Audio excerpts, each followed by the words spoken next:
नमस्कार, आपका स्वागत है। आपके साथ मैं हूं आयुष सूर्यवंशी। जन औषधि पर जंग। छत्तीसगढ़ में प्रधानमंत्री जन औषधि योजना दम तोड़ती नजर आ रही है। राज्य में जन औषधि केंद्र की समुचित व्यवस्था नहीं होने, एम्स में जन औषधि केंद्र ही खोलने को, इससे प्रदेश की जनता को जेनेरिक मेडिसिन नहीं मिल पा रही है। आलम यह है कि राज्य की जनता कोरोना की मार से तो पीड़ित है, ऊपर से इलाज और दवा दोनों महंगे होने की वजह से लोग परेशान हैं। आज इसी मुद्दे पर बात होगी। हमारे साथ बीजेपी कांग्रेस से मेहमान भी जुड़ेंगे। दरअसल छत्तीसगढ़ में 50% प्रधानमंत्री जन औषधि केंद्र बंद पड़े हैं, लिहाजा इस मुद्दे पर सियासत शुरू हो गई है। आज इसी मुद्दे पर बात होगी कि किस तरह से इसको लेकर लचर व्यवस्था आखिर किसकी तरफ से है, गलती किसकी है, खामियाजा जनता अगर भुगत रही है तो ये लापरवाही किसकी है। लेकिन पहले आपको कांग्रेस और बीजेपी की प्रतिक्रिया सुनवाते हैं। एक तरफ बीजेपी की सरकार केंद्र में है और दूसरी तरफ छत्तीसगढ़ की सत्ता पर कांग्रेस काबिज है। किसकी जिम्मेदारी है, किसकी जवाबदेही है, लापरवाही किसकी है, ये सब तय होगा। लेकिन उससे पहले बयान सुनिए।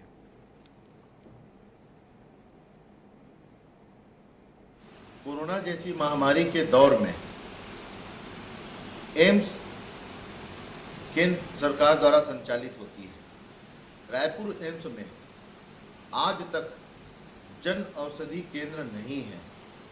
जेनरिक दवाओं से आम जनता को सस्ती दवाएं मुहैया की जाती है, परंतु केंद्र सरकार की नीति और नियति में लोगों को इस संकट काल में भी जेनरिक दवाएं उपलब्ध नहीं कराना कहीं न कहीं केंद्र की मोदी सरकार की गंभीरता और आम जनता के प्रति निष्क्रियता स्पष्ट रूप से दिखाई पड़ती है।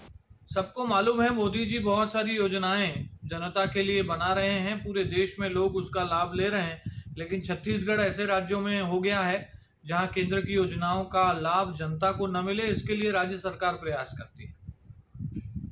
आवास योजना की बात हो, one nation one ration card की बात हो, आयुष्मान भारत की बात हो या आप जन औषधि केंद्रों की बात हो, 220 औषधि केंद्र अगर अनुमति मिल चुकी है तो 110 ही आप क्यों लगा पाए हैं? या आपको अपने प्रदेश की जनता को लाभ पहुंचाने के लिए केंद्र सरकार से कोई मदद चाहिए तो वो आप उसको सकारात्मक रूप से उनसे बात करके उसकी व्यवस्था कराने की बजाय आप राजनीति करने में लग जाते हैं, क्योंकि मूल मकसद राजनीति करना। चलिए, इन तमाम पहलू पर चर्चा के लिए हमारे साथ दो खास मेहमान कनेक्ट हो चुके हैं। सुरेंद्र वर्मा जी, प्रवक्ता कांग्रेस पार्टी के, डॉक्टर जेपी शर्मा जी, नेता भारतीय जनता पार्टी के। आप दोनों खास मेहमानों का बहुत स्वागत है। सुरेंद्र जी, पहला सवाल आपसे ही, आखिर जन औषधि केंद्रों पर जेनेरिक दवाइयां अगर नहीं मिल पा रही हैं तो इसकी मूल वजह क्या है? प्रदेश सरकार का पक्ष इस पर क्या है कि आखिर किसकी गलती है?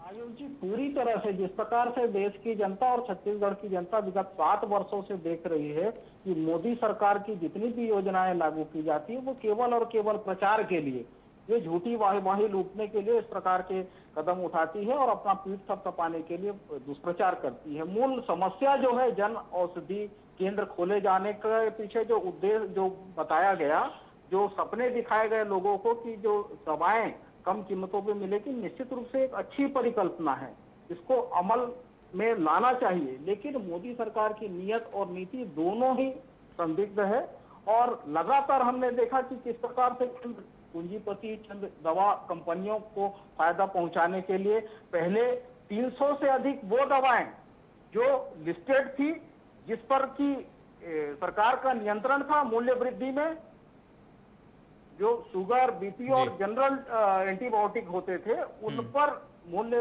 वृद्धि में नियंत्रण का जो प्रावधान था उससे छूट दी गई।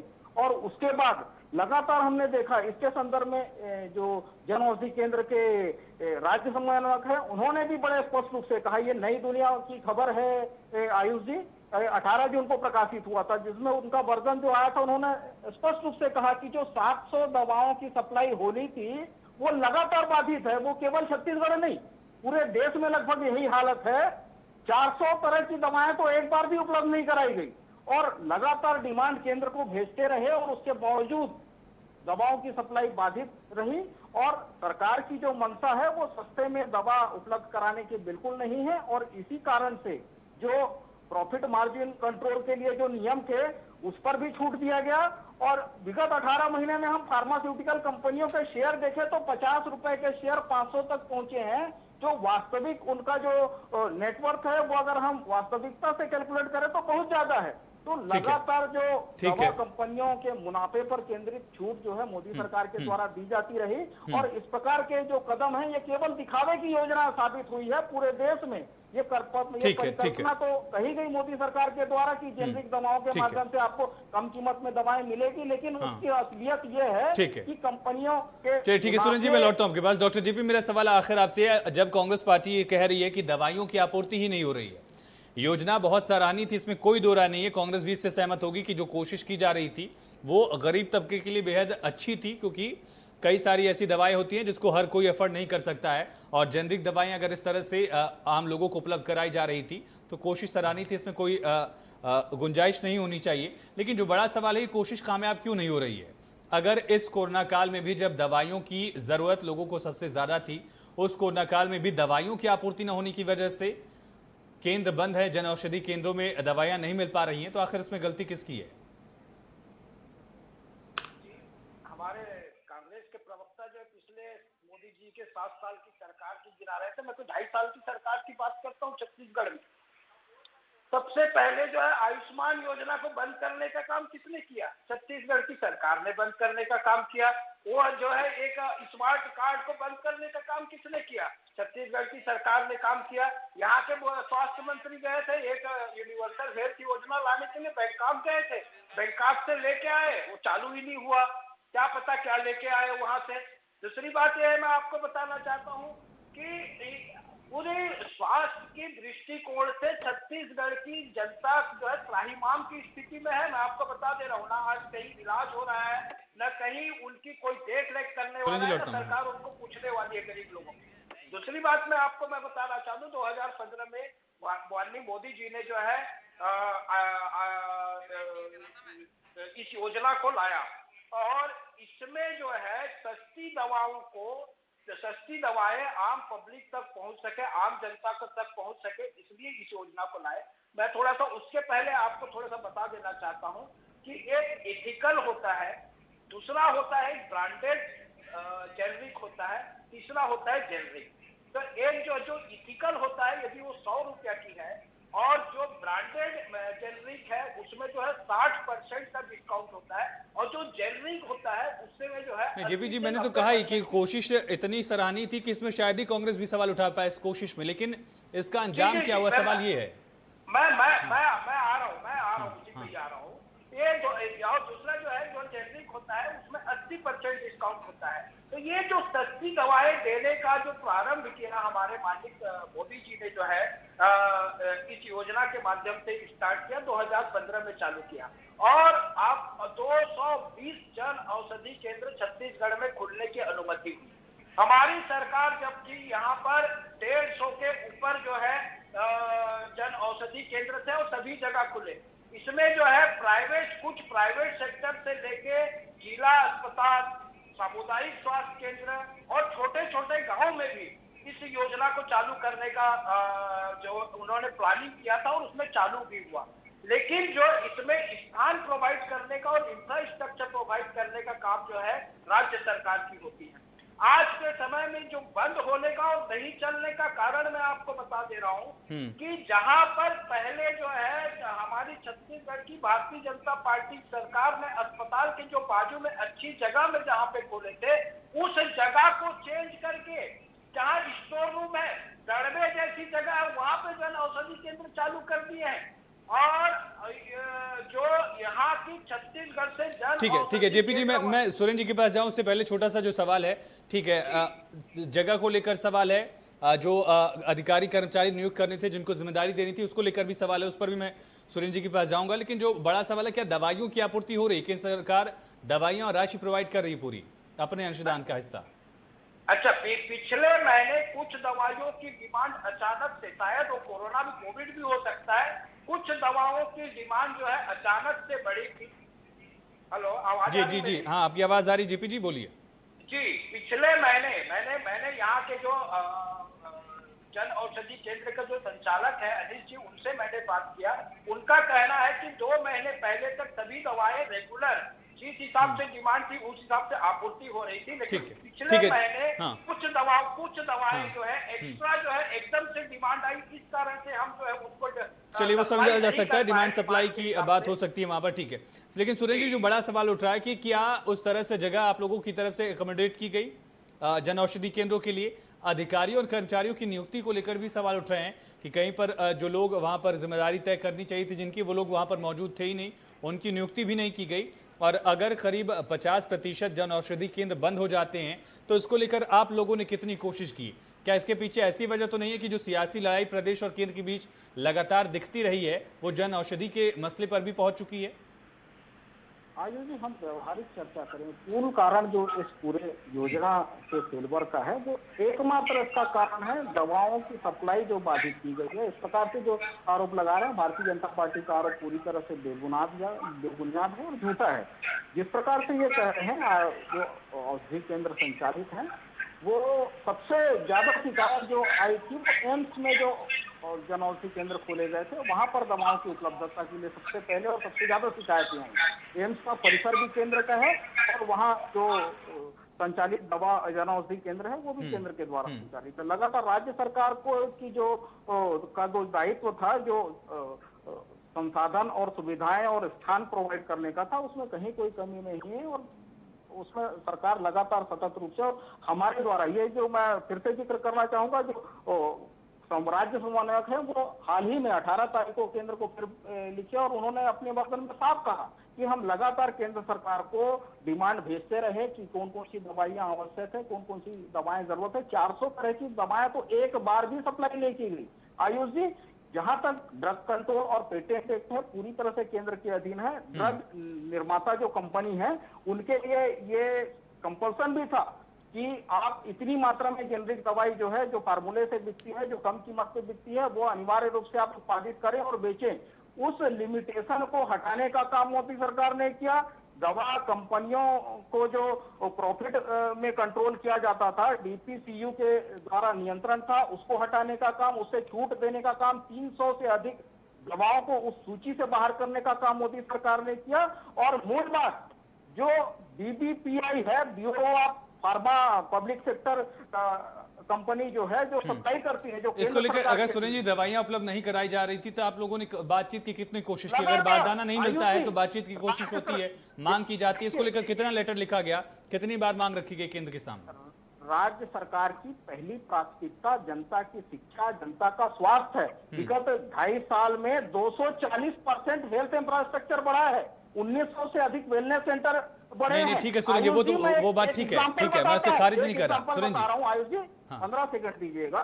बोलिए। रमन सिंह के समय में जो अधिकतम दवा के लिए बजट होता था 121 करोड़ 50 लाख, विगत वर्ष भूपेश बघेल सरकार ने केवल निःशुल्क दवा के वितरण में 475 करोड़ 70 लाख रुपए खर्च किया है। ठीक है, तो ठीक है, निश्चित ठीक है, रूप ठीक से है, ठीक है, निःशुल्क ठीक है। दवा के लिए, और एक और हमारी योजना है, हमारे जितने सरकारी अस्पताल हैं तमाम दवाएं निःशुल्क दी जा रही है। हमारा अस्पताल योजना के माध्यम से कैशलेस बनाया गया है। ठीक है, ठीक है, ठीक है। जेपी जी, जो बड़ा सवाल उठ रहा है कि अगर केंद्र द्वारा संचालित एम्स में ही अगर ये दवाइयां नहीं रहेंगी, कितनी सारी दवाइयों की आपूर्ति है अब तक नहीं की गई एक बार भी, तो फिर औषधि केंद्र में बिना औषधि के दवाइयां अगर उपलब्ध नहीं रहेंगी तो जन औषधि केंद्र का महत्व क्या है, मकसद क्या रह जाएगा? कहीं पे झूठ पकड़ा गया कांग्रेस का। देखिए, सबसे पहली बात है, मैं स्वीकार करता हूँ एम्स में जन औषधि केंद्र है ही नहीं। रायपुर एम्स में जन औषधि केंद्र है ही नहीं। वहां पे सेंट्रल गवर्नमेंट का health and family welfare department से अमृत फार्मेसी जो है, मैं आपको इसके पहले बताया था, एथिकल और जो ब्रांडेड जेनरिक और जेनरिक, तो जो फार्मेसी अमृत फार्मेसी है वो ब्रांडेड जेनरिक जो ही है वो दे रही है। मैं आपको बता देना चाहता हूँ कि वहां पे जन औषधि केंद्र है ही नहीं, क्योंकि अभी जो है ये प्रोसीजर में जो है, क्योंकि मैंने बात किया था एम्स में, तो उन्होंने कहा कि हम जन औषधि केंद्र वालों का हमारे पास रिक्वेस्ट आया था, लेकिन हमें पता नहीं था कि जन औषधि केंद्र जो है केंद्रीय रसायन एवं उर्वरक मंत्रालय के द्वारा चलाया जाता है। और हमने जो है पत्र हेल्थ एंड फैमिली वेलफेयर को लिख दिया, तो इसलिए मिसअंडरस्टैंडिंग हो गया। चलिए ठीक है, इस पर सुरेंद्र जी से जवाब ले लेंगे। लेकिन जेपी जी, जो दवाइयों की सप्लाई को लेकर सवाल उठ रहा है कि आपूर्ति अगर नहीं होगी तो जन औषधि केंद्रों का महत्व क्या रह जाएगा?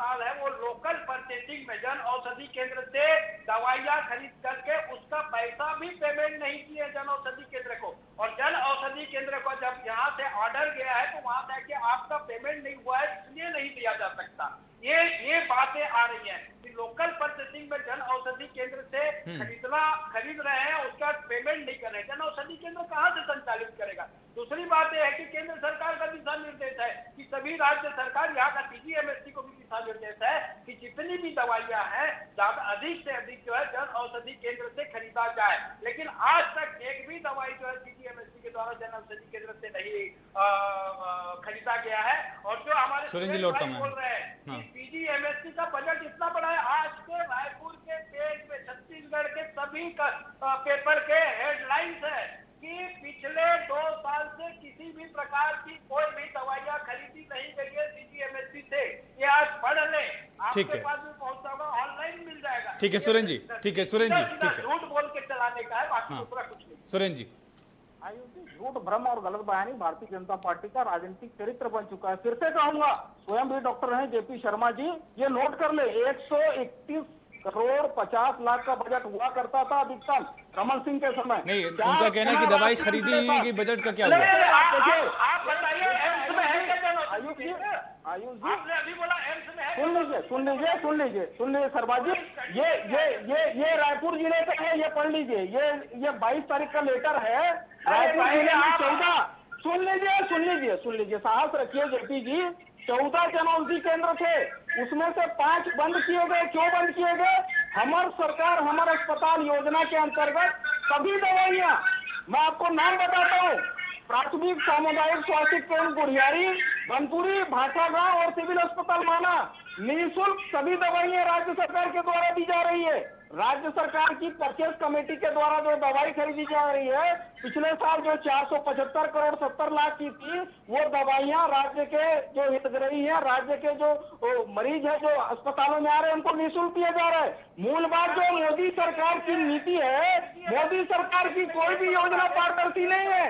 आरएसएस और भारतीय जनता पार्टी के कार्यकर्ताओं को बड़े पैमाने पर ये जो केंद्र है जन औषधि केंद्र वो दिया गया और 7-7 लाख रुपए दी गई।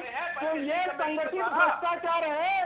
मोदी सरकार के संरक्षण में संगठित लूट है जो भाजपाई और संघीय मिल। नहीं सुरेंद्र जी, ठीक है सुरेंद्र जी, ठीक है, राजनीतिक आरोप प्रत्यारोप से बचेंगे, जनता वाला मुद्दा है, ठीक है, लेकिन ठीक है सुरेंद्र जी, जो बड़ा सवाल है, ठीक है सुरेंद्र जी, ठीक है सुरेंद्र जी, जो मेरा बड़ा सवाल था, वक्त कम है इसलिए एक सवाल ये आप लोगों से कर पाऊंगा और आपस में उलझेंगे आप लोग तो वो भी वक्त ज़ाया हो जाएगा।